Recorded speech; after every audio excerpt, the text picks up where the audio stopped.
पीले दांत वाली बहू। रंजना कभी ब्रश नहीं करती थी। उसे कितनी बार उसके माँ बाप ने डांटा, लेकिन उसका कोई असर उस पर होता ही नहीं था, जिस कारण से उसके दांत पीले पीले हो जाते हैं। शादी के बाद अरे बहू, वैसे तो तुझ में कोई कमी नहीं है, पर तेरे दांत इतने पीले कैसे हैं बेटा? कैसे मतलब? कोई सर्जरी थोड़ी ना कराइए। वो तो क्या नाम, मैं ब्रश नहीं करती थी तो पीले हो गए। अब क्या करूं? आप कहें तो लाल करवा लूं या फिर काले? यार ये क्या है, क्यों माँ से लड़ रही हो? लड़ रही हूँ? अरे मैं लड़ रही हूँ या ये बोल रही है कि दांत पीले हैं, पीले। अरे तपस्या थोड़ी ना की है इन्हें पीले करने के लिए। बकायदा ब्रश नहीं किया है 20 साल तक, तब जाकर। छी, कैसी बात कर रही हो? ये उस वक्त तो पीले नहीं थे जब हम लोग तुम्हें देखने आए थे। अरे तब साफ करवा लिया होगा डेंटिस्ट के पास जाकर। अब देखो कैसे पीले पीले लग रहे हैं। रंजना सास की तरफ गुस्से से देखती है। फिर शुरू हो गई पीले पीले पीले।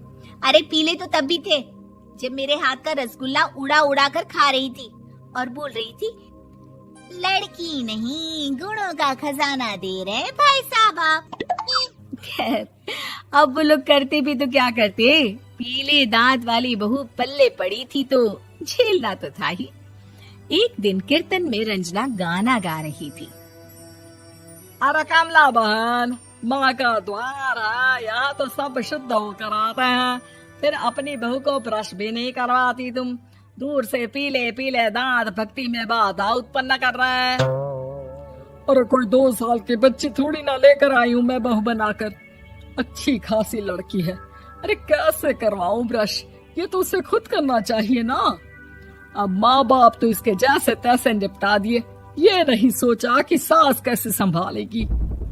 सास बहू को लेकर घर आ जाती है, लेकिन सोच लेती है कि अब इसे लेकर कहीं नहीं जाएगी।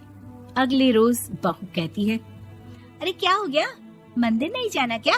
कीर्तन का वक्त हो रहा है। मेरी मधुर वाणी से कान्हा जी जागते हैं और सोते हैं। आप तो जानती है ना उनकी भक्ति में कितना मन लगता है मेरा। वो क्या है ना, तबीयत ठीक नहीं लग रही है मेरी, आराम करूंगी मैं। तबीयत ठीक नहीं लग रही? अभी तो मिथुन के गाने पर नाच रही थी आप, और अब बोल रही है कि तबीयत ठीक नहीं लग रही। अरे भक्ति में मन लगा लो सासू माँ, ऊपर जाना है, क्या मुंह दिखाओगी आप? हाँ? सास को बहू की बात पर गुस्सा आ जाता है। मैं क्या मुंह दिखाऊंगी, इसकी चिंता तो ना कर, समझी? अपने मुंह की चिंता कर, जो ये पीले पीले दांत लेकर हर जगह पहुंच जाती है। पता है लोग कितना मजाक बनाते हैं। ना जी ना, मैं नहीं जाना कहीं तेरे साथ। तो ये बात है, कोई ना, मत जाओ, मैं अपने कमरे में ही बैठकर भक्ति कर लूंगी। ऊपर वाला दांत थोड़ी ना देखता है, मन देखता है, भावना देखता है। और अरे बस बस, तू सब कुछ दिखा, बस ये सफेद चमकदार दांत ना दिखाना किसी को, है? जा यहाँ से। बहू को सास की बात का कोई फर्क नहीं पड़ता, वो तो जैसी थी वैसी ही रह जाती है। सुबह नहाकर किचन में खाना बनाना, फिर खाना खाना, कीर्तन भजन करना और सो जाना। एक दिन, माँ जी मैं सहेली के घर जा रही हूँ, शाम को लेट आऊंगी। हाँ हाँ तो जाना, मैंने कौन सा तेरी आरती करनी है घर पर बैठकर। रंजना सहेली के घर जाती है, जहाँ वो पार्टी में जाने की तैयारी कर रही होती है। अरे शिखा, कहाँ जाने की तैयारी कर रही है? मैं गलत वक्त पर आ गई क्या?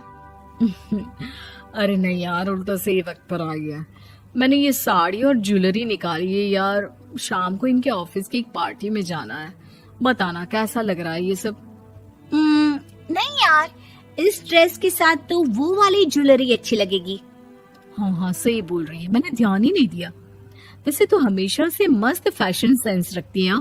तो बड़ा जाती होगी ना पति के साथ पार्टी में। रंजना कुछ नहीं बोलती, बस सोचती है कि यार काश ये बात सही हो जाती, पर मैं क्यों नहीं जाती पार्टी में? क्या इन लोगों की कोई पार्टी होती नहीं होगी? रंजना घर आती है और रात में पति से सवाल करती है, एक बात बताइए, आप मुझे किसी पार्टी में क्यों नहीं ले जाते? क्या आपके यहाँ ऑफिस में पार्टी नहीं होती? पति बेचारा क्या कहता कि दांत पीले हैं तुम्हारे इसलिए। अरे कोई पार्टी होती नहीं हम लोगों के ऑफिस में, तो कहाँ से लेकर जाऊं? और मार्केट, मॉल, कहीं वीकेंड घूमना, कहीं तो। अरे यार, सारे हफ्ते में एक छुट्टी मिलती है, तो सोचता हूँ कि आराम ही कर लूं। क्यों? रंजना मन मार के रह जाती है। पहले कभी सास के साथ मंदिर जाया करती थी, लेकिन वो भी सास ने ले जाना बंद कर दिया। घर बैठी बैठी रंजना बोर हो जाती है। तभी उसे आइडिया आता है और वो मायके जाने का सोचती है।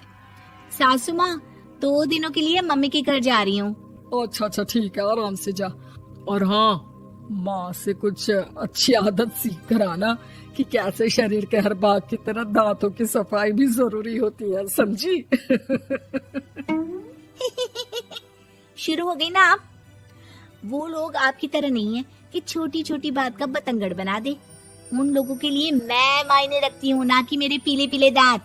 रंजना माँ को बिना बताए उन लोगों को सरप्राइज देती है, लेकिन जैसे ही वो दरवाजे पर पहुंचती है, अंदर देखती है कि घर वाले कहीं जा रहे होते हैं।